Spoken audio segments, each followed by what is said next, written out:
உமது முகத்தை பிரகாசிக்க பண்ணும், அப்பொழுது ரட்சிக்கப்படுவோம் என்று சொல்லப்பட்டிருக்கு. அப்ப சேனைகளின் தேவனே, அப்ப அவர்தான் மெய்யான தேவன். ஒட்டுமொத்த மனித சமுதாயத்திற்காய் ஜீவனை கொடுத்த ஒரே ஒரு தெய்வம்னா அது ஆண்டவராகிய இயேசு கிறிஸ்து மாத்திரமே. அல்லேலூயா. அதனால இந்த தேவனுக்குள்ள கடந்து வரணும், இந்த இரட்சகரை பிடித்துக் கொள்ளணும், இவர்தான் மெய்யான தெய்வம் என்கிற ஒரு வெளிச்சம் நமக்கு கிடைக்கணும். இல்லாத பட்சத்துல நம்ம வாழ்க்கை ஆசீர்வதிக்கப்படாது. ஏன்னா உலகத்துல சில காரியங்களை சொல்லி கொடுத்திருக்கிறாங்க. உலகத்துல சோத்திர விக்கிரகங்களை தெய்வம்னு சொல்லி நம்முடைய மூதாதையர்கள் முன்னோர்கள் அப்படிப்பட்ட பகுதிக்கு நேரம் நம்மளை வழிநடத்தி கொண்டு வந்துட்டாங்க. ஏன்னா அவங்க மெய் தெய்வத்தை அறியல. அந்த பழக்க வழக்கத்துல நம்மளும் கடந்து வந்ததுனால அவைகளை தெய்வம் என்று நம்பி நம்ம வாழ்க்கையெல்லாம் தாறுமாறா பாவத்துல, போதை வசத்துல, துர்க்கணத்துல, துணிகரத்துல, அநியாயத்துல, அக்கிரமத்துல இப்படி மூழ்கி கடந்தோம் பாரம்பரியங்களுக்குள்ள. ஆனா இரட்சகர் இயேசு அவரே மெய்யான தேவன் என்று ஏற்ற காலத்துல தெய்வம் நமக்கு விளங்க பண்ணினபடினாலே ஆமை சோத்திரம், இந்த தேவனை பற்றி கொண்டு நாம் அவருக்கு பிரியமாய் ஜீவிக்கும்படி அவருடைய பாதபடியில கடந்து வந்திருக்கிறோம். அல்லேலூயா. அதனால இங்க வந்திருக்கிற ஒவ்வொரு கர்த்தருடைய பிள்ளைகளும் புரிந்து கொள்ள வேண்டிய ஒரு பகுதி என்னன்னா, அவர்தான் மெய்யான தேவன், அவர்தான் மெய்யான தேவன். அவரை தவிர வேறொரு தெய்வம் இல்ல.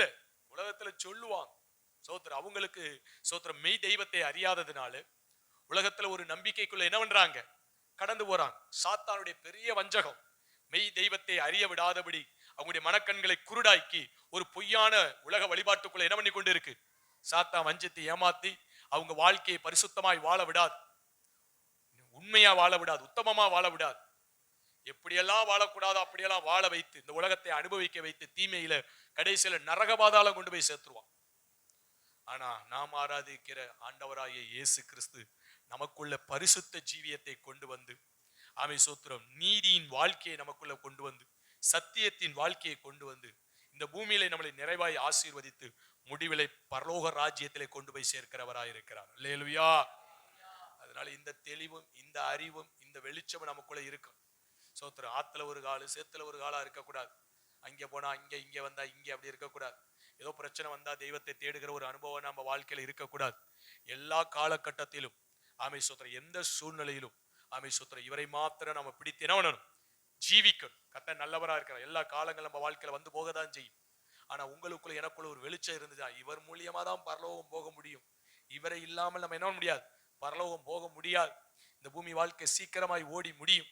இந்த பூமியிலே மாண்டு மடியும் பொழுது நம்முடைய ஆன்மா சொர்க்க பாக்கியம் போகணும்னா இயேசுதான் வழிங்கிற ஒரு வெளிச்சம் இருக்குமானால் சாகர வரைக்கும் இரட்சகரை விட்டு விலகாதபடி தெய்வத்தையே பற்றி கொண்டு இருப்போம். அல்லேலூயா.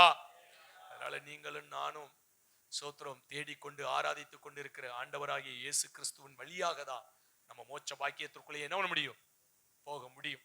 மோட்சம் போகணுங்கிற ஒரு வாஞ்சை விருப்பம் இருக்குமானால் இந்த இயேசுவை விடாதபடி பற்றி கொள்வோம். அல்லேலூயா.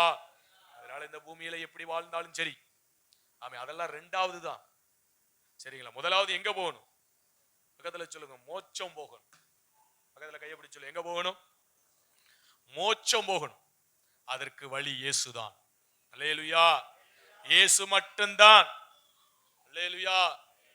யார் மட்டும்தான், வேறு வழியே கிடையாது மோட்சம் போறதுக்கு. அதனால மோட்சம் போறதுக்கு வழி இயேசுங்கிறதை நீங்களும் நானும் தெளிவாய் நம்முடைய இருதயத்தில் எழுதி கொண்டு அந்த மோட்ச பாக்கியத்தை அடைவதற்காக இந்த பூமியில இரட்சகர் இயேசு கிறிஸ்து என்ன பண்ணணும், பின்பற்றுகிறவர்களா இருக்கணும். இந்த பூமியில உழைக்கணும், வருமானம் கிடைக்கணும், வீடு வாசலை கட்டணும், சமாதானமா வாழணும், நிம்மதியா வாழணும், நோய் போகணும், பேய் போகணும், அதெல்லாம் கர்த்தர் செய்வார், இல்லைன்னு சொல்லல. ஆனா இதற்காக தெய்வத்தை தேடுகிற ஒரு வாழ்க்கையா இருக்கக்கூடாது. எதற்காக தெய்வத்தை தேடுகிறோங்கிற ஒரு உணர்வு நமக்கு, தெளிவு நமக்குள்ள இருக்கணும். அல்லேலூயா. எதற்காக தெய்வத்தை தேடுறோம், சத்தமா சொல்லுங்க. நீங்க 10 தடவை சொன்னாதான் உங்க மைண்ட்ல அது போய் பதியும். அப்பதான் எதுக்காக நம்ம சர்ச்சுக்கு வர்றோங்கிறதாவது நமக்கு புரியும். அல்லேலூயா.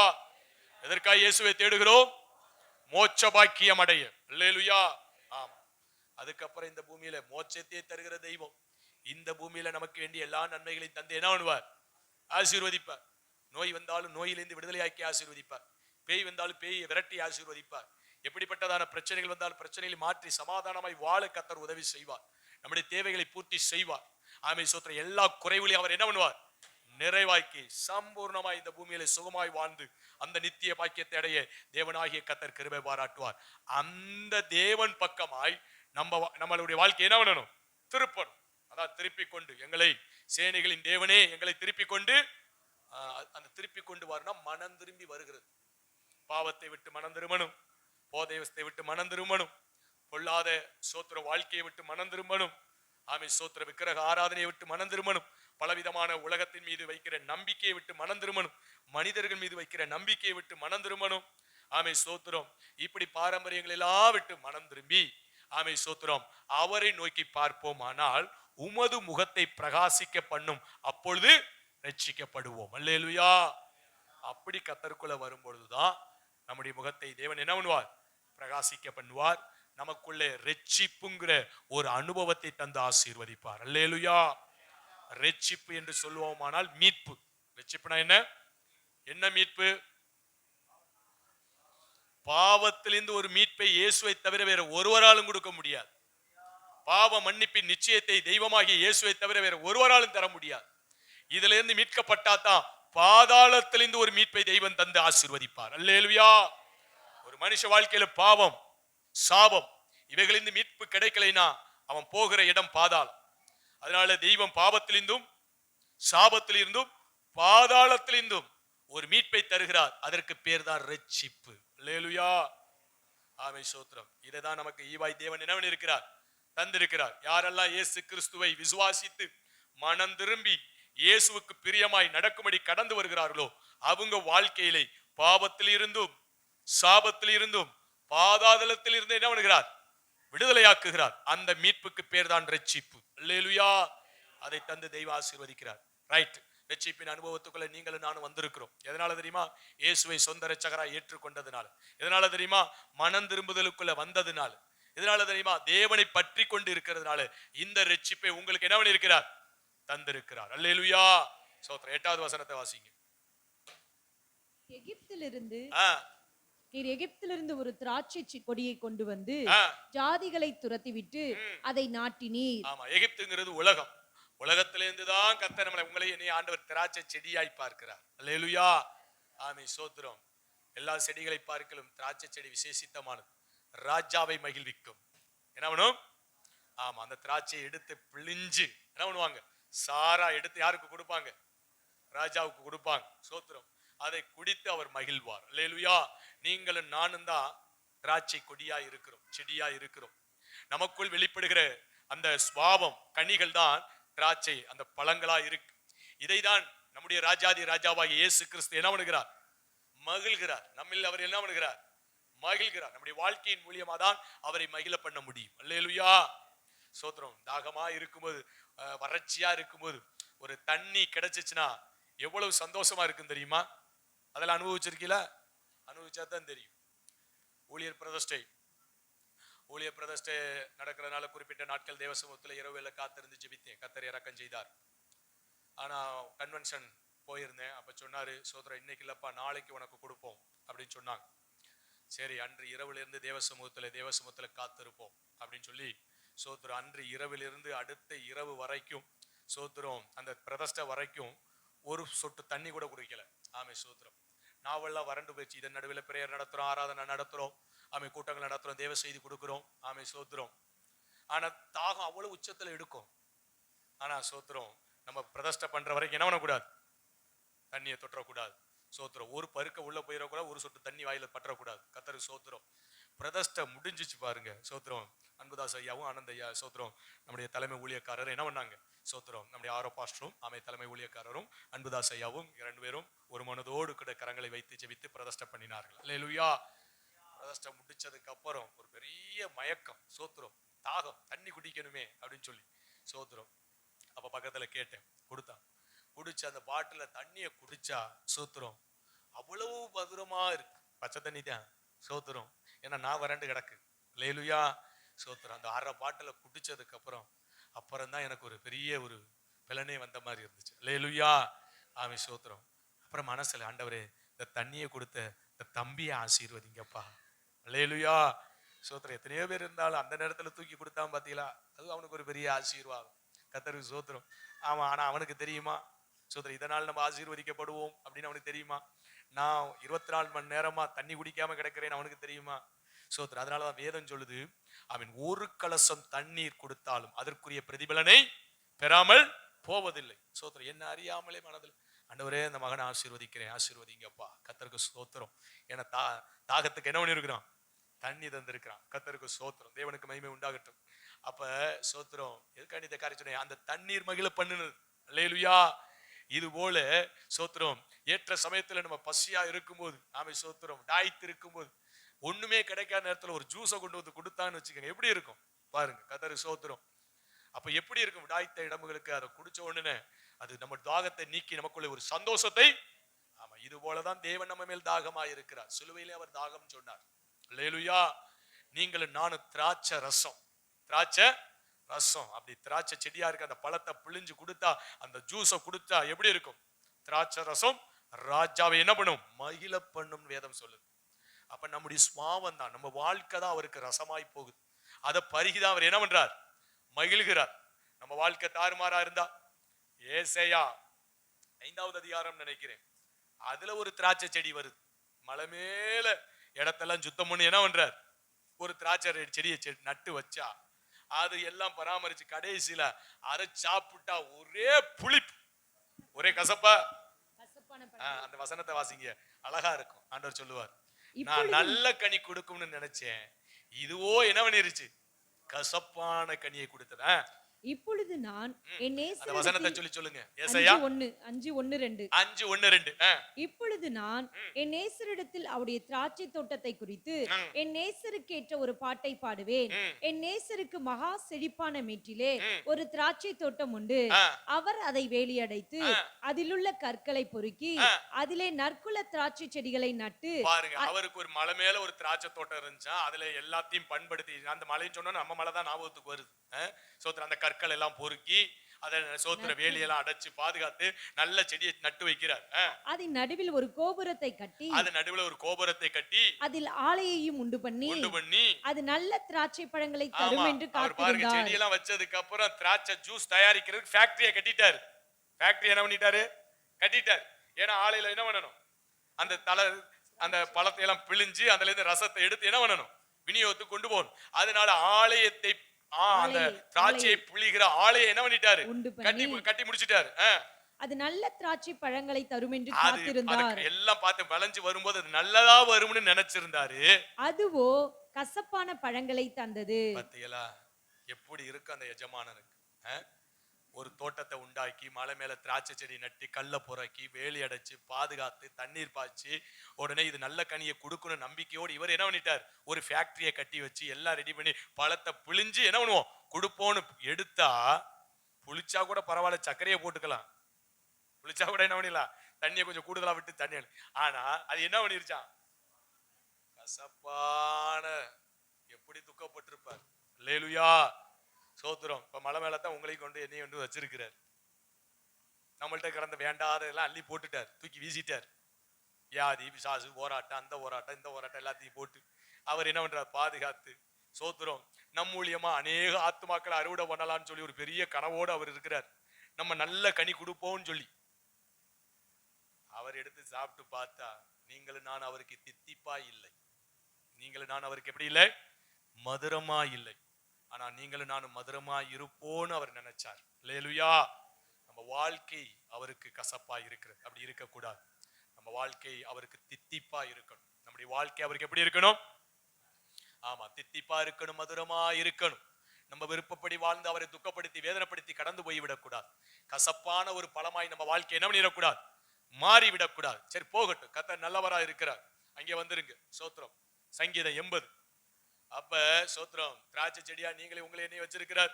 நீங்களும் நானும் வாழ்கிற வாழ்க்கையை வச்சுதான் அது தித்திப்பாய் அவருக்கு இருக்கா இல்ல சோத்திரம் கசப்பா இருக்கான்னு சொல்லி, அந்த கசப்பா இருந்த செடி என்ன பண்ணாருங்கிற பின்னால போய் வாசிச்சு பாருங்க. எல்லாத்தையும் தூள் கிளப்பிட்டாரு கர்த்தர். சோத்திரம். வேலையெல்லாம் எடுத்து வெட்டி செடியெல்லாம் வெட்டி எரிஞ்சிட்டாரு. சோத்திரம். கசப்பான செடி என்னத்துக்குன்னு. அது போல நம்ம வாழ்க்கை நஷ்டப்பட்டுற கூடாது. அதனால சோத்திரம், நம்ம வாழ்க்கை எப்படி இருக்கணும்? சோத்திரம். ராஜாவை மகிழ்விக்கிற திராட்சை ரசமாய் நீங்களும் நான் என்ன பண்ணணும்? மாறும்படியாய் நம்முடைய வாழ்க்கை எப்படி இருக்கணும்? இரட்சகருக்கு சாட்சியா இருக்கணும். அல்லேலூயா. சோத்திரம். கெட்ட வார்த்தை நம்ம வாயிலிருந்து புறப்பட்டா அது நல்ல ரசமா? அல்லேலூயா. பொய் பேசுனா அது நல்ல ரசமா? திருடுனா, அடுத்தவங்க பொருள் மீது ஆசை வச்சா, அடுத்தவங்களை ஏமாற்றினா அது நல்ல ரசமா? பாருங்க கர்த்தர். சோத்திரம்.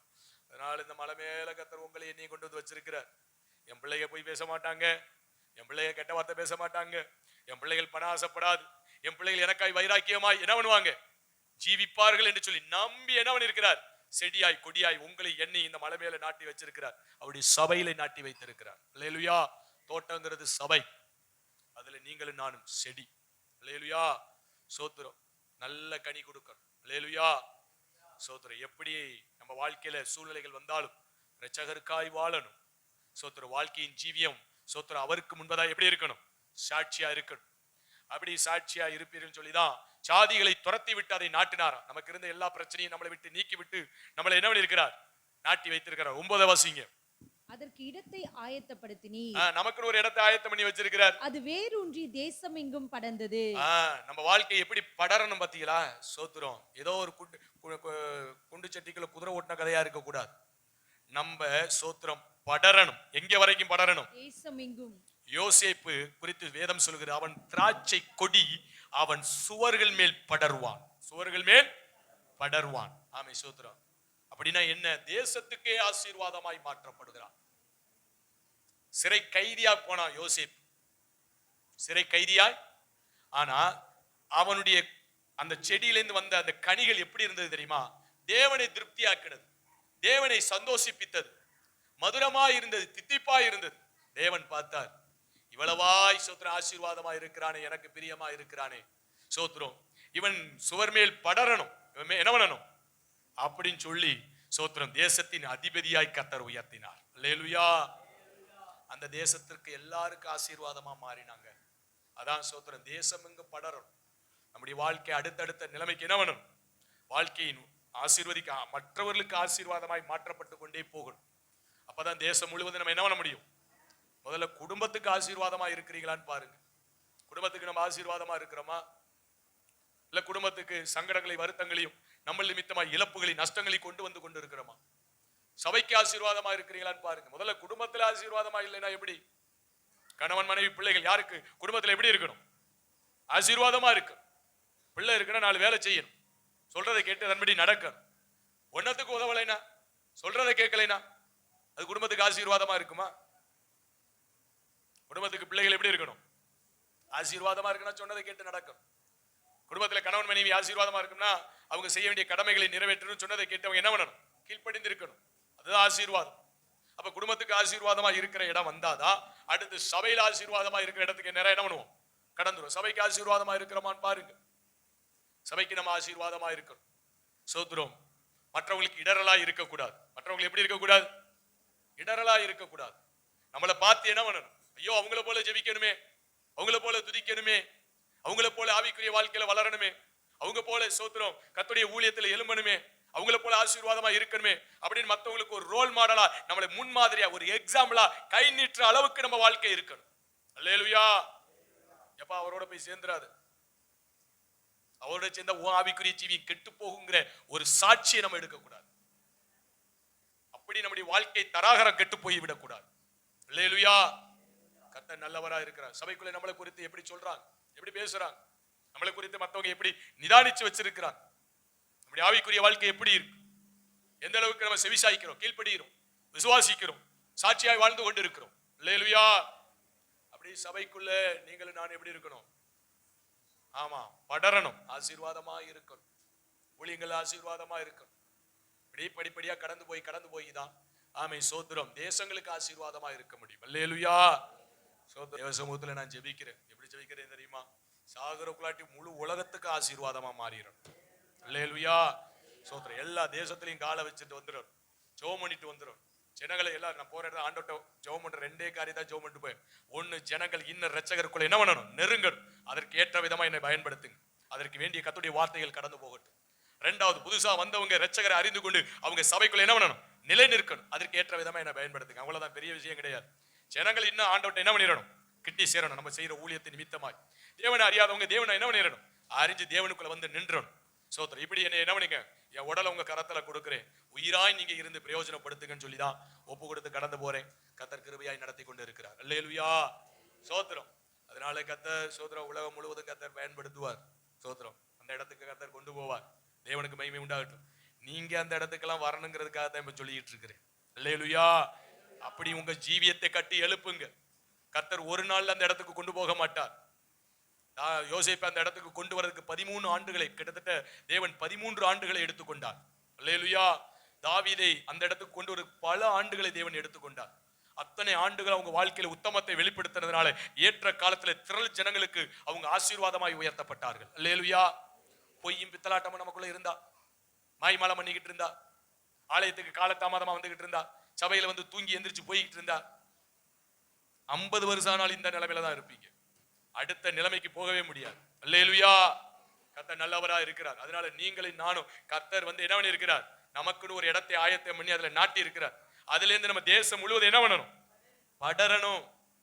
வாழ்க்கை குடும்பத்துல ஆசீர்வாதமாய் மாறணும், சபையில ஆசீர்வாதமாய் மாறணும், போகிற இடங்களுக்கு நீங்க ஆசீர்வாதமாய் மாறணும்.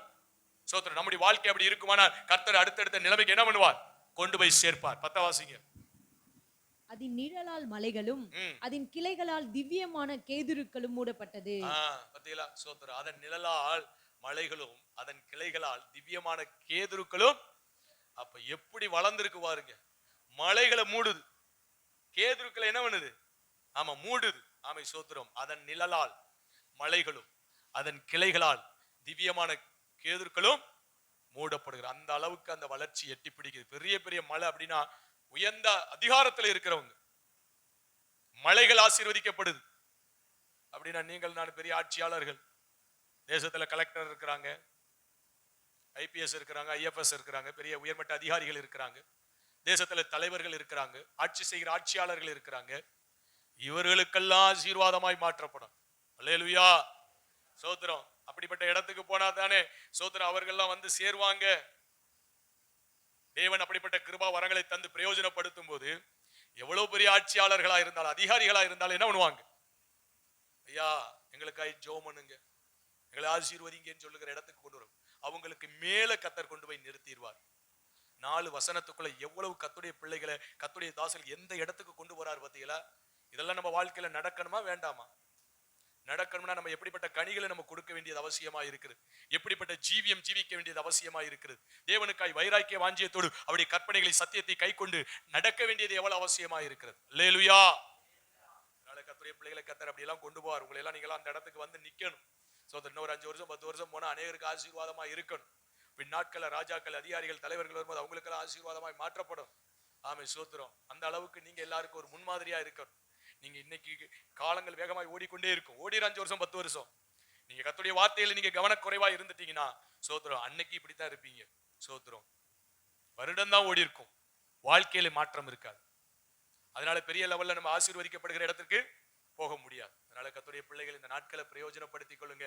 எந்த அளவுக்கு தேவனுக்கு பிரியமாய் ஜீவிக்க முடியும் அந்த அளவுக்கு பிரியமாய் ஜீவிங்க. நாட்கள் வரும், சூழ்நிலைகள் வரும். அந்த காலகட்டத்தில் சோத்திர தானியேல் எப்படி உயர்த்தப்பட்டார், ஒரு சூழ்நிலை வந்துச்சு. ராஜாவுக்கு ஒரு சொப்பனம்னு ஒண்ணு வந்துச்சு பாத்தீங்களா. சோத்திரம். அங்கே பெரிய பெரிய தலைவர்னு சொன்னவங்க, பெரிய பெரிய மந்திரவாதி பூஜாரின்னு சொன்னவங்க, ஆன்மீகத்துல நான் தாண்டா உச்சன்னு சொன்னவங்க அத்தனை பேரும் சோத்திரம் இப்ப சொல்றா அப்படின்னு சொன்னா ஒரு வயலும் சொல்ல முடியல. நான் கண்ட சொப்பனத்தை சொல்லு, அதோடைய அர்த்தத்தை சொல்லு, அப்படி ஒரு பயங்கரமான சொப்பனத்தை கண்டேன்னு சொன்னான். பெரிய சோத்திரம் மந்திரவாதின்னு சொல்ற, பூஜாரின்னு சொல்ற, சோத்திரம் ஆன்மீகத்துல பெரிய ஆளுன்னு சொல்ற, அதை சொல்ற இதை சொல்ற, என்னென்னமோ சொல்றீல இப்ப சொல்லுங்கிறான் ராஜா. ஒரு வாயை திறக்க முடியல.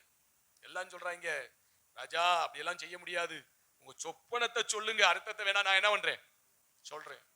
அப்ப சொன்னாரு இவங்க சொல்ல மாட்டாங்க, இவங்க எல்லாம் திருட்டு பயலுக, சோத்திரம் எல்லாரையும் போட்டு தள்ளு, ஆர்டர் பாஸ் ஆகு, ஒரு வய உயிரோட இருக்க கூடாது. எதுக்குடா நீங்க எல்லாம் ஞானிகளா இருக்கிறீங்க, படிச்ச மேரேன்னு சொல்லிக்கிட்டு தெரியுறீங்க, கேட்ட ஆன்மீகவாதியில பெரிய ஆளுன்னு சொல்றீங்க, நான் கேட்கறதுக்கு பதில் சொல்ல முடியல, எவனும் உயிரோட இருக்க கூடாது. அந்த லிஸ்டுக்குள்ள தானியேலுடைய கூட்டமும் வந்து நிக்குது. அப்பா சொல்ற ஐயா கொஞ்சம் அவகாசம் கொடுங்க, எங்கள் தேவன் மறைபொருளை என்ன பண்ணுவார் ஜெபமணி சொல்றோம், கொஞ்சம் அவகாசம் கொடுங்க. போய் உட்கார்ந்தாரு பாருங்க தானியேலும் அவங்க சாத்ராக் மேசாக் ஆபேத்நேகோ.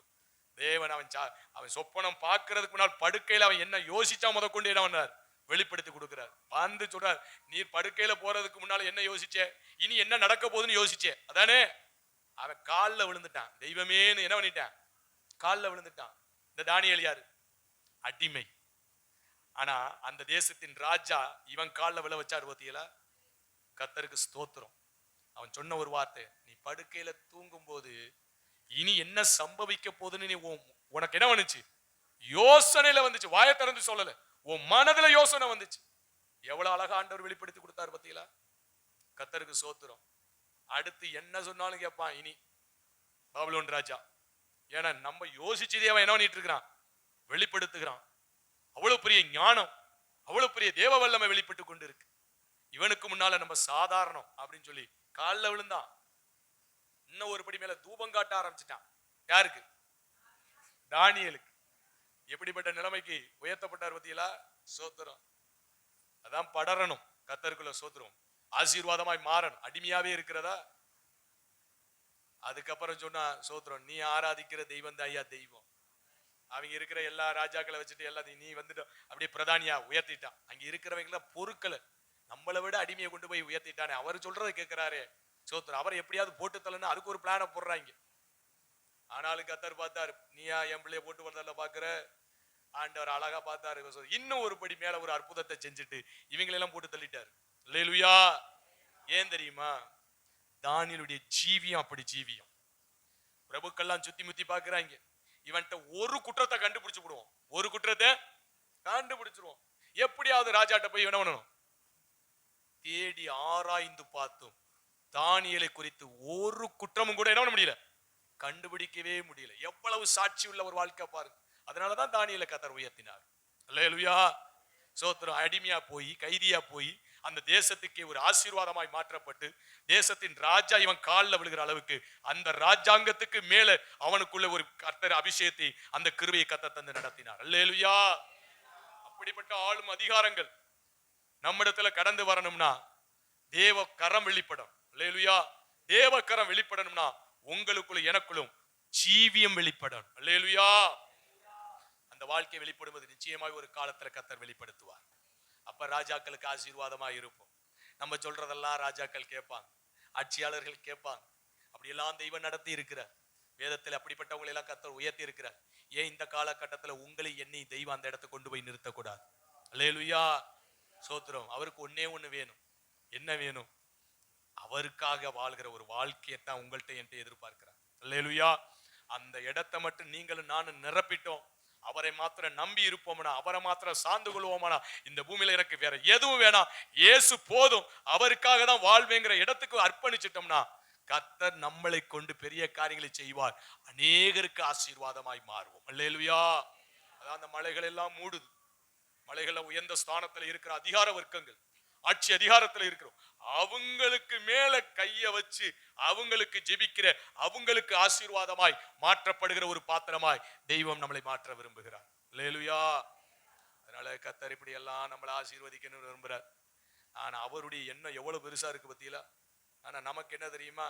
சோத்திரம். இப்படியே காலத்தை ஒப்பேத்திட்டு இப்படியோ போனா ரைட், ஏதோ கஞ்சி தண்ணியை குடிச்சுக்கிட்டு காலத்தை உருட்டிட்டு பிரட்டிட்டு போவோம் அப்படின்னு சொல்லிட்டு இருக்கிறோம். சோத்திரம். சாத்தா வஞ்சிக்கிறான், நம்மளை ஏமாத்துகிறான், நம்முடைய பிரச்சனைகளை காமித்து போராட்டங்களை காமிச்சு ஆமை சோத்திரம் நம்ம வாழ்க்கையில நம்ம விருப்பங்களை எல்லாம் நம்ம மனசுக்குள்ள வந்து புகுத்தி ஆமை சோத்திரம் நம்ம இஷ்டப்படி எதையாவது ஒண்ணு செஞ்சு தேவன் நம்மளை கொண்டு செய்ய வேண்டிய வேலைகளை செய்ய முடியாதபடி சாத்தான் தந்திரமா என்ன பண்ணுகிறான்? தடை செய்து கொண்டு இருக்கிறான். அல்லேலூயா. ஒரு கிருபை அபிஷேகம் இறங்கட்டும்.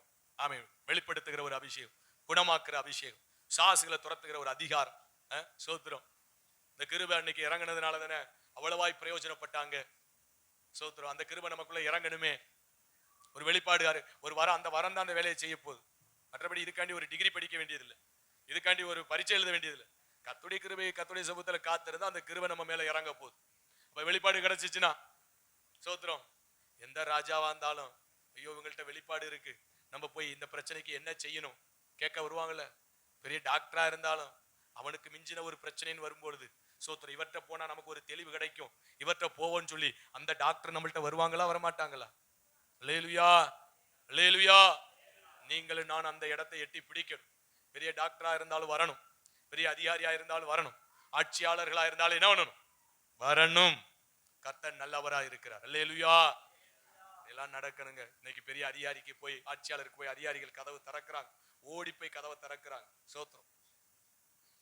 காலம் வரும் ஒரு ஊழியர்களுக்காக சோத்திரம், ஆட்சியாளர்களும் சரி தலைவர்களும் சரி கதவை திறக்கிற இடத்துக்கு கர்த்தர் கொண்டு போய் நிறுத்துவார் கர்த்தருடைய பிள்ளைகளை. அல்லேலூயா.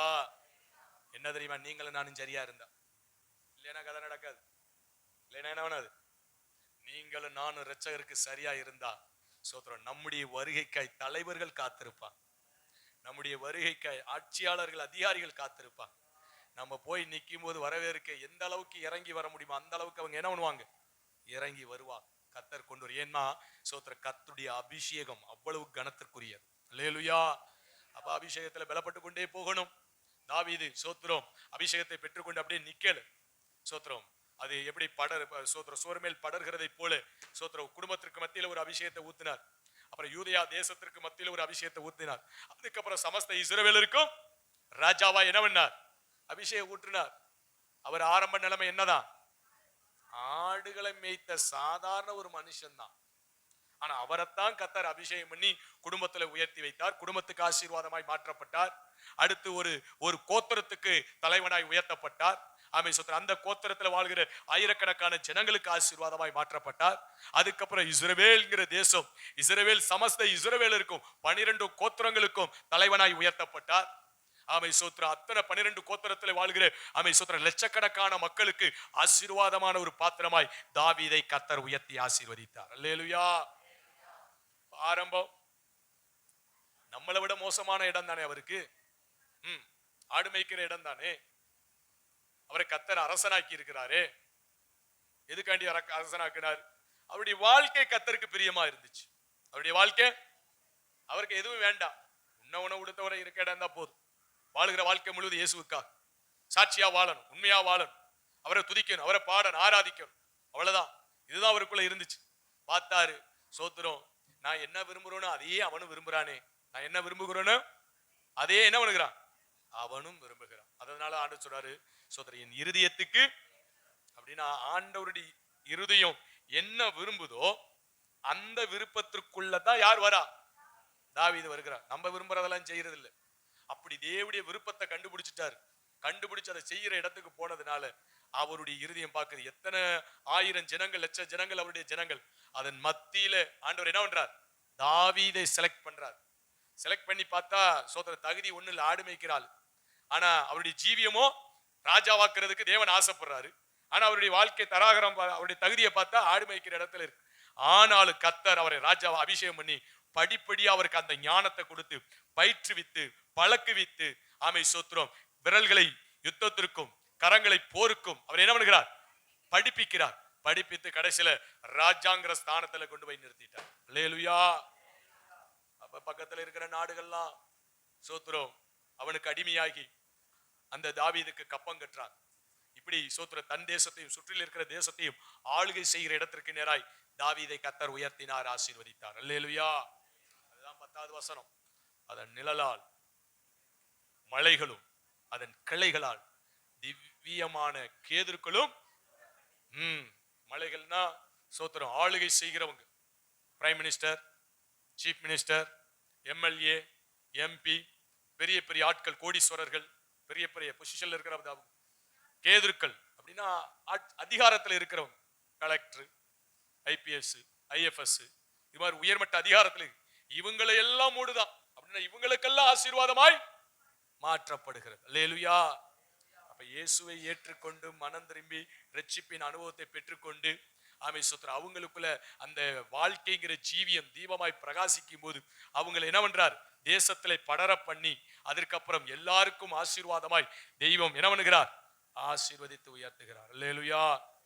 இதுதாங்க தேவ திட்டம், தேவ சித்தம். உங்களை கொண்டும் எங்களை கொண்டு இந்த ஊழியத்தை கொண்டு இந்த ஸ்தலத்தை கொண்டு கர்த்தர் செய்ய போகிற காரியம். அல்லேலூயா. ஆனா ஜீவியத்துல கவனக்குறைவா இருந்தா அதை எட்டி பிடிக்க முடியாது. ஜீவியத்துல கவனமா இன்னையிலிருந்து நீங்க கவனம் செலுத்திட்டீங்கன்னா வருங்காலங்களிலே தேவன் பெரிய காரியங்களை செய்வார். அல்லேலூயா. அதனால கர்த்தர் இப்படி ஒரு ஆசீர்வாதத்தை நம்ம ஊழியத்துல வச்சிருக்கிறார். ராஜாக்கள்லாம் வருவாங்க, ஆட்சியாளர்கள்லாம் வருவாங்க, தலைவர்கள் அதிகாரிகள் வருவாங்க, சோத்திரம் வெகு தூரத்திலேருந்து வருவாங்க, தேசம் விட்டு தேசம் வருவாங்க. ஆமை சோத்திரம் தேசம் முழுவதும் வருவாங்க. விடுதலைக்காக, சத்தியத்திற்காய், ஆலோசனைக்காய், ஆமை சோத்திரம் அநேக காரியங்களுக்காய் சோத்திரம் கர்த்தர் கொண்டு வர போகிறார். அல்லேலூயா. அப்ப அதுக்கு ஏற்ற விதமா நம்ம தகுதியாகணும்ல. சோத்திரம் அவர் கொண்டு வர்றதுக்கு ஒரு நிமிஷம் தான். சோத்திரம் அவங்க வந்து கேட்ட நம்ம என்ன பதில் சொல்ல? அந்த வெளிப்பாடு இருக்கணும்ல, அந்த கிருபை இருக்கணும்ல. சோத்திரம். அவங்கள ஆளுகை செய்கிற அந்த ஆளுமை நமக்குள்ள கடந்து வரணும் இல்ல. அதுக்காக தான் கர்த்தர் உருவாக்கிட்டு இருக்கிறார். அதுக்கு தான் காலம் பிடிக்குது. அதுக்கு தான் என்ன பண்ணுது, காலங்கள் உருண்டோடி கொண்டே இருக்கு. சோத்திரம். இந்த காலத்துக்கு ஏற்ற ஒரு வளர்ச்சியை நம்ம என்ன பண்ணிக்கிட்டே இருக்கணும், கர்த்தருக்குள்ள வளர்ந்துகிட்டே வரணும். எப்படி வளரணும் தெரியுமா? உலகத்தை வெறுக்கிறதுல வளரணும். உலகத்தை சோத்திரம். உலகம் டிசைனா கொண்டு வரும். வஸ்திரத்தின் மீது நமக்கு ஒரு வெறுப்பு உண்டாயிரும். அல்லேலூயா. அதுல நம்மளை இச்சித்து பிசாசு கொண்டு போவோம். அதுபோல இந்த முடியிலேருந்து நகை வரைக்கும் அதுல ஒரு அலங்காரத்தை பிசாசு கொண்டு வந்து அதன் மூலியமா நம்மளை என்ன பண்ணுவான், வஞ்சிப்பான். ஆமா, இந்த கண்ணுல இருக்கிற முடியை கூட விட மாட்டான். உச்சந்தலையிலிருந்து உள்ளங்கால் வரைக்கும் ஒரு நகத்தை கூட விட்டு வைக்க மாட்டான். ஃபுல்லா அலங்காரங்கிற பேர்ல அநேக காரியங்கள். இவைகளினாலே நம்ம என்ன பண்ணிடக்கூடாது, வஞ்சிக்கப்பட்டுறக்கூடாது. வஸ்திரத்தினால என்ன பண்ணிடக்கூடாது, வஞ்சிக்கப்பட்டுறக்கூடாது. சோத்திரம். இன்னைக்கு பாருங்க, சாதாரண முடின்னு நினைக்கிறோம். இதுல அவங்க படுத்துற பாடு. சோத்திரம். எவ்வளவு காரியங்கள். இந்த எக்ஸிபிஷன் போட்டிருக்கிறாங்க நம்ம செந்துறையில. இந்த ராட்ன ஒருத்தன் சுத்துறான். அவன் குத்தி வச்சிருக்கிறான் பாருங்க. நான் எல்லாம் காதல குத்தி பார்த்திருக்கிறேன். அவன் இந்த இடத்துல குத்தி இருக்காங்க, 2 இங்க குத்தி இருக்கிறான், இங்க குத்தி இருக்கிறான். தோடு கவனிச்சல, கவனிக்கலையா, பார்க்கலையா? அவன் நீ என்னத்த வாப்பிய? கத்தர் சோத்திரம். கண்ணுல குத்தி இருக்கேன், கண்ணுல குத்தி இருக்கான், இங்க குத்தி இருக்கிறான். நாக்கிலே குத்தி இருக்கானா பத்தியில? அவர் நாக்கு முறை கொண்டு கவனிச்சிருக்கிறார், நான் கவனிக்கல. சோத்திரம். இங்க குத்தி இருக்காங்க, சில்வர்ல தொங்குது, பள்ளியர்னு அடிக்குது. எப்படி பார்க்கல, கவனிக்கலன்னு தெரியல. அவன் தான் ஆபரேட்டர். இங்க குத்தி இருக்கிறான், இந்த காதுல வரிசையா குத்தி இருக்கிறான், இந்த இடத்துல குத்தி இருக்கிறான். குத்திட்டு 2 உருண்டையா இருக்குது. என்னடா என்னமோ திங்கிறானா அப்படின்னு நினைச்சேன். கடைசியில பார்த்தா எப்படா குத்துனா, உள்ள எப்படி குத்தி தொங்க விட்டான்னு தெரியல. உள்ள நட்டு போட்டிருக்கிறான். அப்புறம் இங்க குத்தி இருக்கிறான். அவர் சொல்றாரு நாக்கிலையும் குத்தி இருக்கிறான். பேசும்போது அது 2 தெரியும் போல, 2 குத்தி இருக்கிறான். நான் நினைச்சேன் எவ்வளவு பைத்தியக்காரனா வச்சிருக்கிறான் பிசாசு அவனை. எவ்வளவு பைத்திய. அவனுக்கு அவனுக்கு அது எப்படி தெரியுது, அவனுக்கு அது எப்படி சூப்பரா இருக்கு. இப்பதான் யோசிக்கிறேன், இப்படி எல்லாம் குத்தலாமோ. ஒரு தடவை போய் பார்த்துட்டு வந்துடுறேன். இன்னைக்கு தான் லாஸ்ட் டேட்னு சொல்லி இருக்கிறாங்க. போய் பார்த்துட்டு என்ன பண்ணிடுறேன். ஆமா, நீங்களும் குத்திட்டு வரீங்களா, போகலாம், நரகத்துக்கு போகலாம். அப்படியே குத்திக்கிட்டு எங்க போகலாம். சோத்திரம். இதுல இருந்தெல்லாம் தப்பணும். இதுல தான் சாத்தான் வஞ்சிக்கிறான் நம்மள. வஸ்திரத்தை காமிச்சு வஞ்சி வச்சு விட்டுறான். முடியல பார்த்தா சோத்திரம். ஒரு மனுஷருக்கு ஆம்பளையா இருந்தா மீச தாடி முளைக்கும், பொம்பளைக்கு சடை இருக்கு. இவ்வளவுதானாங்க முடி. இதுல படுத்துற பாடு இருக்குதே. சோத்திரம். இப்படி வைக்கிறான், அப்படி வைக்கிறான்.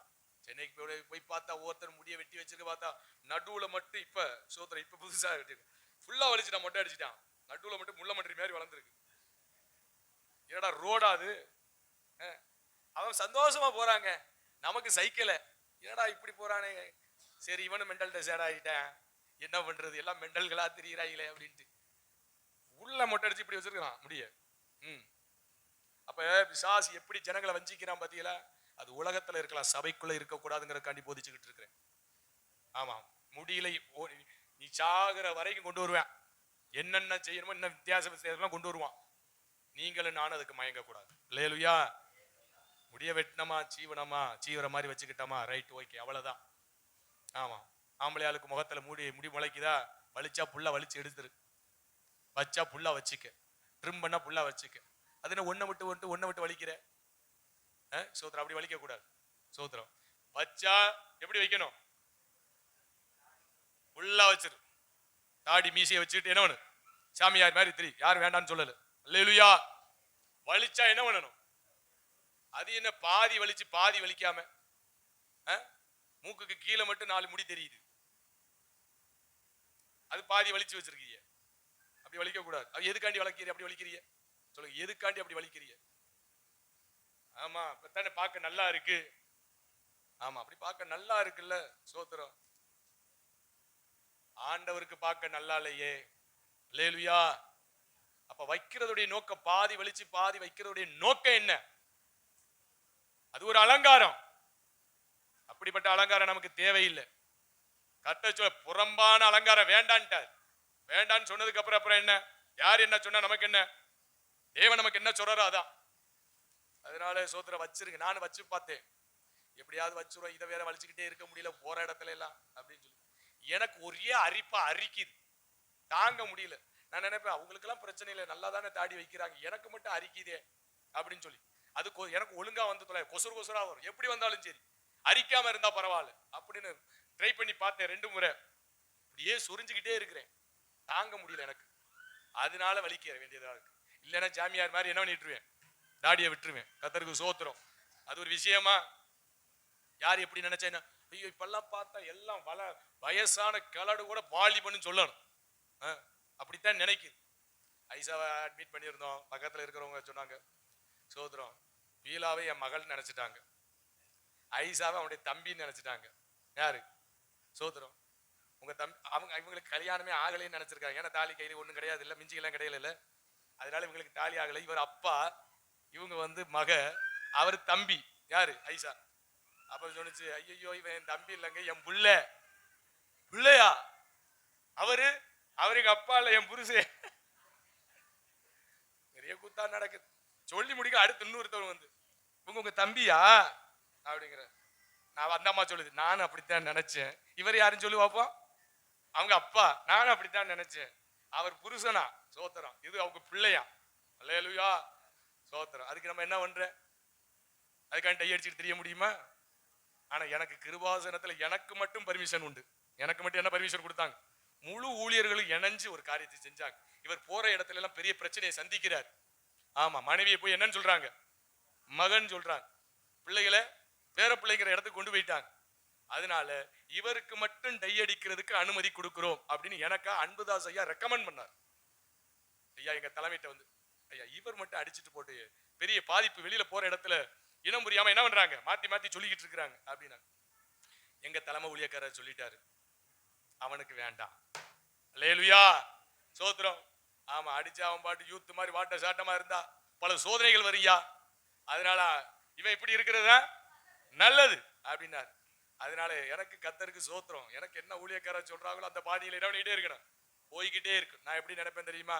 ஏதோ மொட்டையாகாம 4 முடியாவது வச்சிருக்கிறாரு, அதுக்காண்டி கர்த்தருக்கு சோத்திரம். அது வெள்ளையா இருந்தா என்ன, கருப்பா இருந்தார். சில பேருக்கு வெள்ளையாயிருச்சுன்னா பெரிய சங்கடமாயி போயிரு. அல்லேலூயா. அதனால ஒரு காலத்துல அப்படியெல்லாம் இருந்தேன், ஆண்டவர் அறியாத காலத்துல. சோத்திரம். காலேஜ் படிக்கும் போதே ஐயோ வெள்ளையாயிருச்சேன்னு டைய போட்டுக்கிட்டு தெரிஞ்சேன். ஆனா ஆண்டவர் அறிஞ்சதுக்கு அப்புறம் எல்லாத்தையும் தூக்கி வீசிட்டேன். வஸ்திரத்துல எனக்கு ஒரு இச்சை கிடையாது. அதுபோல சோத்திரம் முடியல ஒரு கிடையாது. அதனால சோத்திரம் அப்ப பார்த்தேன், வைக்க முடியல, ஒரே அரிப்பா இருக்குது, நமக்கு அது ஒத்து வர மாட்டேன். அதனால வலிச்சு தள்ளிட்டேன். அல்லேலூயா. ஆனா இந்த இது ரொம்ப கஷ்டமா இருக்கு. ஒவ்வொரு இடையும் போகும்போதெல்லாம் கண்ணாடிக்கு முன்னால நின்றுக்கிட்டு இதுக்கு ஒரு 5 நிமிஷம் லேட் ஆயிட்டு இருக்கு. சோத்திரம். சரி போகட்டும். அதனால கர்த்தருடைய பிள்ளைங்க ஆணா இருந்தாலும் பெண்ணா இருந்தாலும் வஸ்திரம், சோத்திரம், நம்முடைய மானத்தை மறைக்க அவலட்சணமா உடுத்தக்கூடாது. டைட்டா போட்டுக்கிட்டு தெரியக்கூடாது. ஆம்பளையாளா இருந்தாலும் பொம்பளையாளா இருந்தாலும் சரிதான். சோத்திரம். ஒழுங்கா அழகா நீட்டா மற்றவருடைய பார்வைக்கு இடரலற்றவர்களாய் நாம் உடுத்தணும். அதுபோல சோத்திரம் முடியிலேருந்து நெகை வரைக்கும் சோத்திரம். இதுக்கு நம்ம ஒரு அலங்காரம் அவசியமே.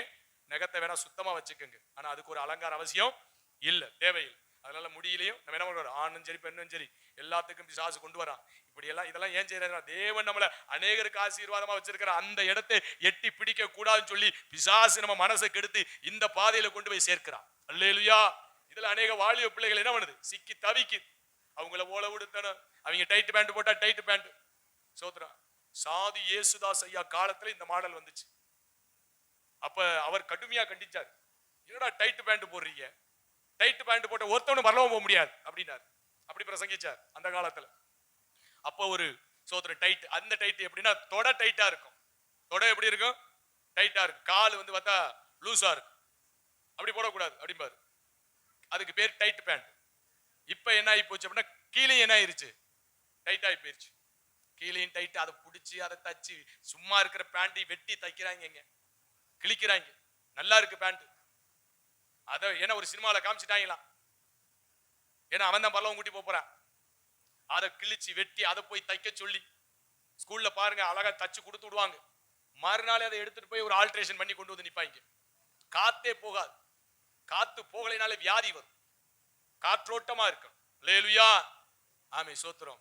அதுக்கப்புறம் திடீர்னு என்ன பண்ணுவாங்க, திடீர் யானைக்கால் மாதிரி டவுசரை போட்டுருவாங்க, நீளமாக்கிடுவாங்க. அதை போட்டோன்னு உடனே அதை போடுவாங்க. அதனால உலகத்துல ஒவ்வொரு காலத்திலையும் வஸ்திரத்துல என்ன பண்ணிக்கிட்டே இருக்கும், மாடல் மாடலா வந்துகிட்டே இருக்கட்டும். உங்களுக்கு எனக்கு இயேசு மட்டும்தான் மாடல். அல்லேலூயா. அந்த மாடலை தான் நம்ம என்ன பண்ணணும், அவர் வெண்ணெங்கி தரித்தவராய் என்ன பண்ணுகிறார். ஆமை சோத்திரம். வெளிப்படுத்தின விஷயம் 1வது அதிகாரத்துல சொல்லப்பட்டிருக்கு. ஆமை சோத்திரம். அவர் என்ன வஸ்திரம் தரித்திருந்தாரு, நிலையங்கி வஸ்திரம் தரித்திருந்தார். அல்லேலூயா. அப்படின்னா என்ன தெரியுமா? கை மூடிரும், இந்த விரல் மட்டும்தான் தெரியும். கால் மூடிரும், பாதம் மட்டும்தான் தெரியும். கழுத்து மூடிரும், தலை மட்டும்தான் தெரியும். நம்முடைய சரீர உறுப்புல சோத்துல இந்த கை தெரியலாம், கால் பாதம் தெரியலாம், தலை தெரியலாம். வேற எந்த அவயங்களும் என்ன பண்ணக்கூடாது? தெரியக்கூடாது. சென்னையில போனா எல்லாம் முட்டிக்காலுக்கு மேல டவுசரை போட்டுக்கிட்டு வராங்க. சர்வசாதாரணமா அப்படி டவுசரை போட்டுக்கிட்டு என்ன பண்றாங்க? நமக்கு ஸ்கூல்லே ரூல்ஸ் வச்சிருக்காங்க, 5ஆம் கிளாஸ் வரைக்கும் தான் டவுசர். எத்தனாம் கிளாஸ் வரைக்கும்? ஒரு கவர்மெண்ட்டுக்கு அந்த ஞானம் இருக்கு பத்தியா? 6ஆம் கிளாஸ் வந்தா என்ன கொடுக்குறாங்க? ஏன் டவுசர் போட வேண்டியதானே? அப்ப 6ஆம் கிளாஸ் வந்தோன்னா டவுசர் போடுன்னு சொல்லி கொடுத்துட்டு பேண்ட் போடணும்னு சொல்றாங்கல்ல. இவங்க 6ஆம் கிளாஸ் முடிச்சு காலேஜ் முடிச்சு வேலைக்கு போய்கிட்டு இப்ப என்ன ஓட்டுட்டு திரியுறாங்க? ஏன்னா எல்லாரும் டவுசர் போடுறாங்கல்ல. அப்ப நீங்க நானும் போலாமா? அப்ப சென்னைக்கு போனா நம்ம டவுசர் போடலாமா? அதனால ஆண்கள் டவுசர் போட்டு பழகாதீங்க. எங்க இருந்தாலும் பேண்ட போடணும், கீழே வரைக்கும் மூடணும். நிலைங்கி வஸ்திரம். நம்ம வஸ்திரம் ஒன்று உடுத்தினா மற்றவங்களுக்கு இச்சிக்கத்தக்கதாக அவலட்சணமாக மற்றவர்களுக்கு இடரும்படியாய் நம்ம வஸ்திரம் என்ன பண்ணக்கூடாது? உடுத்தக்கூடாது. உலக மனுஷனுக்கு சத்தியம் தெரியாது, ஏசுனாரா என்னன்னு தெரியாது, பரலோகம்னா என்னன்னு தெரியாது. அவன் இருக்கிற வரைக்கும் ஜாலியா வாழ்ந்து என்ன பண்ணுவான்? நரகம் போய் சேருவான். நீங்கள் நான் பரலோகம் போனா இப்படிதான் பண்ணணும். அல்லேலூயா. கர்த்தருக்கு ஸ்தோத்திரம். அதனால வஸ்திரத்துல ஒழுங்கா பேண்ட போடுங்க. வெளியில போனா சோத்திரம் முடிஞ்ச வரைக்கும் பேண்ட போட்டுக்கிட்டு தான் போகணும். சோத்திரம். பேண்ட் சாக்ஸ் போட்டீங்கன்னா சாக்ஸ் என்ன பண்ணுங்க? கால் வரைக்கும், முட்டிக்கால் வரைக்கும் இருக்கக்கூடாது. சோத்திரம். பாதம் வரைக்கும் இருக்கணும். சோத்திரம். ஏதோ அரைக்கை சட்டை போடுறீங்க, ரைட்டு, ஓகே, ஆத்திர அவசரத்துக்கு முடிஞ்ச வரைக்கும் சோத்திரம் முழுகை போட்டுக்கிறது நல்லது. தேவனுக்கு மகிமை உண்டாகட்டும். அல்லேலூயா. அதனால முடியல ஒரு அலங்காரம் தேவையில்லை, முகத்துல இருக்கிற முடியல அலங்காரம் தேவையில்லை, நகத்துக்கு ஒரு அலங்காரம் தேவையில்லை. ஆண்கள் சைடு இந்த பக்கம், பெண்கள் சைடு பிசாசு நிறைய வச்சிருக்கிறான். அதுல எல்லாம் போய் மயங்கிறாதீங்க, விழுந்துடாதீங்க. தேவன் அநேகருக்கு உங்களை என்னை ஆசீர்வாதமா வச்சிருக்கிறார். இவைகளினாலே வஞ்சிக்கப்பட்டு போயிடக்கூடாது. அல்லேலூயா. இது சரீரத்தில் செய்யறானா? அதுக்கப்புறம் பாருங்க, சோத்திரம் போதை வஸ்துன்னு அடுக்கி வச்சிருக்கிறான், பாவ வாழ்க்கைன்னு அடுக்கி வச்சிருக்கிறான், உலக பொருட்கள் அடுக்கி வச்சிருக்கிறான். இப்படி உலகத்துல எதுலையாவது ஒண்ணுல நம்மளை அடிமையாக்கணும். பணத்துக்கு மயங்கணும், இல்லைன்னா பாவத்துக்கு மயங்கணும், இல்லைன்னா போதை வஸ்துக்கு மயங்கணும், இல்லைன்னா சோத்திரம் உலகத்துல இருக்கிற பொருட்கள், வீடு வாசல் வசதி வாய்ப்பு இவைகள்ல மயங்கணும். இப்படி ஏதாவது ஒண்ணுல உங்களை அடிமையாக்கிடணும். அடிமையாக்கிட்டா நம்ம அநேகருக்கு ஆசீர்வாதமா இருக்க முடியாது. அதனாலதான் பிசாசு என்ன பண்றான்? இவைகளெல்லாம் காமிச்சு அடிமையாக்க பார்க்கிறான். அல்லேலூயா. நீங்களும் நானும் ஒன்றுக்கு அடிமைப்படக்கூடாது.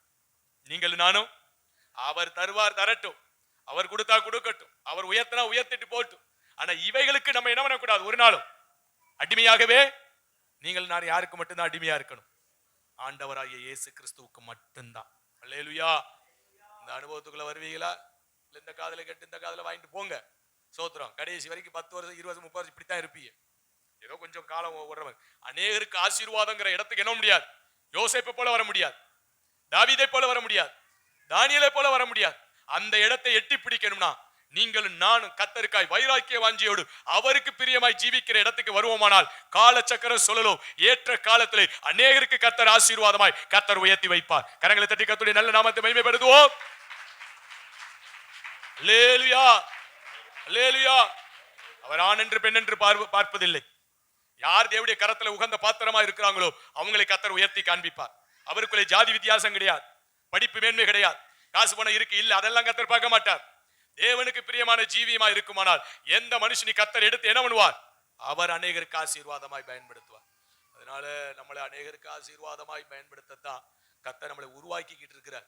ஒரு மனுஷனை உருவாக்குனதற்கு பின்பதாக தான் அடுத்து என்ன பண்ண முடியும்? காரியங்களை செய்ய முடியும். அதனால நீங்களும் நானும் அநேகருக்கு ஆசீர்வாதமாய் கர்த்தர் வைத்திருக்கிறார். ஆட்சியாளர்கள், அதிகாரிகள், தலைவர்கள், சோத்திரம், அப்படி எல்லாம் அவங்களுக்கெல்லாம் ஆலோசனை கொடுத்து அவங்களுக்கெல்லாம் ஜெபிக்கிற இடத்துல கர்த்தர் என்ன பண்ணிருக்கிறார்? அவங்களுக்கெல்லாம் சோத்திரம் ஊழியம் செய்யற இடத்துல கர்த்தர் நம்மளை வச்சிருக்கிறார். இதெல்லாம் தேவனுடைய மனதில எதிர்கால திட்டத்துல இருக்கு. அதை நீங்கள் நானும் என்ன பண்ணணும்? சுதந்திரிக்கணும். அதற்கேற்ற விதமாய் நாம் இரட்சகருக்கு பிரியமாய் என்ன பண்ணணும்? ஜீவிக்கணும். இந்த இடத்தை நீங்க புரிந்து கொண்டு செயல்படுவீர்களானால் அநேகருக்கு ஆசீர்வாதம் நடந்தார். நம்முடைய தேவைகள் எல்லாம் அவர் பொறுப்பெடுப்பாருங்க. ஒண்ணும் கவலைப்பட வேண்டாம். எல்லாத்தையும் அவர் என்ன பண்ணுவார்? சந்திப்பார். எல்லா காரியங்களையும் ஒன்றிலே கைவிடாதபடி கர்த்தர் நிறைவாய் என்ன பண்ணுவார்? நடத்துவார். நம்முடைய வாழ்க்கை மாத்திரம் அவருக்கு பிரியமா இருந்துட்டா போதும். அல்லேலூயா. காலையில எழும்பணும்னு ஆண்டவரை நோக்கி பார்த்துருங்க. உங்க சித்தம் என் வாழ்க்கையில நிறைவேறப்பான்னு ஒப்பு கொடுத்துருங்க. குடும்பமாய் கொஞ்ச நேரம் கூடி ஆண்டவர்கிட்ட ஜெபம் பண்ணிருங்க. ஆமா சோத்திரம். மாதம் ஒரு முறை 2 முறை உபவாசம் பண்ணி ஜெபிச்சிருங்க. கூட்டங்கள்ல பங்கு பெறுங்க. உங்க வாழ்க்கையில ரொம்ப கவனமா இருங்க. எந்த இடத்துல நம்ம தேவனை துக்கப்படுத்துறோம் அந்த காரியங்கள் எல்லாம் பைபிளை படிச்சு அந்த காரியங்களை ஒழுங்குபடுத்தி சரிப்படுத்தி கொண்டே வாங்க. நம்ம வாழ்க்கையை ஆண்டவருக்கு பிரியமா மாற்றிருங்க. அவர் என்ன விரும்புறாருங்கிறத அறிஞ்சு செயல்படுகிற இடத்துக்கு வந்துருங்க. நீங்க எந்த சாதாரண நிலைமையில இருந்தாலும் கர்த்தருடைய அபிஷேகம் இறங்கும். அவருடைய கிருபா வரங்கள் வெளிப்படும். அநேகருக்கு ஆசீர்வாதமா மாறிடும். அல்லேலூயா. ஆமா தாவீதை உயர்த்தினவர் உங்களை என்னையும் உயர்த்துவார். தானியேலை யோசேப்பை உயர்த்தினவர் உங்களை என்னையும் உயர்த்துவார். மீண்டுமா இந்த வசனத்தை சங்கீதம் 80 7 10 முடிய வசனங்களை வாசித்து முடிச்சிருவோம். சேனைகளின் தேவனே எங்களை திருப்பி கொண்டு வாரும். அப்ப இதுதான் ரட்சிக்கப்படுகிற ஒரு அனுபவம். இந்த இடத்தை நம்ம கடந்துட்டோம். ஆமா சேனைகளின் தேவனே அவர்தான் நம்முடைய தேவன். மனம் திரும்பிட்டோம். உலக வழிபாட்டு பாவம் போதை வஸ்து ஒருவேளை அந்த இடத்துல வரலை நான் வந்திருக்கேன் இன்னைக்கு. ஆமீன். அவர் அவருடைய முகத்தை பிரகாசிக்க பண்ணுவார். நாம் ரட்சிக்கப்படுவோம். பாவத்திலிருந்து பாதாளத்திலிருந்து நாம் விடுதலையாக்கப்படுவோம். 8 இந்த இடத்துக்கு நம்ம வந்துடணும். அடுத்து 8 நீர் எகிப்திலிருந்து ஒரு திராட்சை கொடியை கொண்டு வந்து ஜாதிகளை துரத்தி விட்டு அதை ஆமா சோத்திரம். அப்ப ஆண்டவர் நம்மளை என்ன பண்றார்? எடுத்து கொண்டு வந்து இந்த சபையில என்ன பண்ணிருக்கிறார்? நாட்டி வைத்திருக்கிறார். இந்த இடத்துல கிரியை செஞ்ச எல்லா ஆவிகளை விரட்டி தடைகள் மனிதர் மூலம் அந்த பிரச்சனைகளை மாற்றி நம்மளை இந்த இடத்துல நாட்டிட்டார். அதுக்கு இடத்தை ஆயத்தப்படுத்தி நமக்காக ஒரு ஸ்தலத்தை ஆயத்தம் பண்ணிருக்கார். நமக்கு ஒரு குடும்பத்தை ஆயத்தம் பண்ணிருக்கார். நமக்காக பிள்ளையை ஆயத்தம் பண்ணி வைத்திருக்கிறார். அது வேரூன்றி வேர் ஊன்றணும். எதுல வேர் ஊன்றணும்? கர்த்தருக்குள்ள நம்ம வேர் ஊன்றணும். அல்லேலூயா. ஒரு செடியை வச்சா பத்தாது. அது வேர் ஊன்றுனா மட்டும்தான் அது மிகுந்த பலனை கொடுக்கும். நீங்களும் நானும் கர்த்தருக்குள்ள எப்படி இருக்கணும்? வேரூன்றி நிற்கணும். அப்படி வேரூன்றி அதற்கு பின்பு தேசம் என்ன ஆகுது? ஆமா. அப்ப எல்லா தேசம் முழுவதும் நம்ம கடந்து போகணும். உலகம் முழுவதும் கடந்து உறவுகளுக்குள்ள கடந்து போகணும். பட்டணமாய் கடந்து போகணும். கிராமமாய் கடந்து போகணும். இப்படி சோத்திரம் நம்முடைய வளர்ச்சி என்ன ஆகணும்? சோத்திரம் அது படர்ந்து போகிறதா இருக்கணும். அதன் நிழலால் மலைகளும் அதன் கிளைகளால் திவ்யமான கேதுருக்களும் மூடப்பட்டது. ஆமா. ராஜாக்களுக்கெல்லாம் ஆசீர்வாதமாய், ஆட்சியாளர்களுக்கெல்லாம் அதிகாரிகளுக்கெல்லாம் ஆசீர்வாதமாய் உயர்த்தப்படுகிற இடத்திற்கு நீங்களும் நான் என்ன பண்ணணும்? கடந்து வரணும். அதற்கு கர்த்தருக்கு பிரியமாய் ஜீவிக்கணும். நம்முடைய ஜீவியம் இரட்சகருக்கு பிரியமாய் இருக்குமானால் கர்த்தர் அநேகருக்கு ஆசீர்வாதமாய் உயர்த்துவார். அதற்கு ஆதாரமாய் யோசேப்பை வைத்திருக்கிறார். அதற்கு ஆதாரமாய் தானியேலை வைத்திருக்கிறார். அதற்கு ஆதாரமாய் தாவீதை வைத்திருக்கிறார். இந்த காலகட்டத்தில் நீங்களும் நானும் யோசேப்பாய், தாவீதாய், தானியேலாய் தேவனுக்கு பிரியமாய் வாழ்வோமானால் தேசத்திலே அநேகருக்கு ஆசீர்வாதமாய் கர்த்தர் உயர்த்தி நம்மளை என்ன பண்ணுவார்? ஆசீர்வதிப்பார். எல்லாம் முழங்கால் மண்டிடுவோம். கண்களை மூடி ஜெபிப்போம்.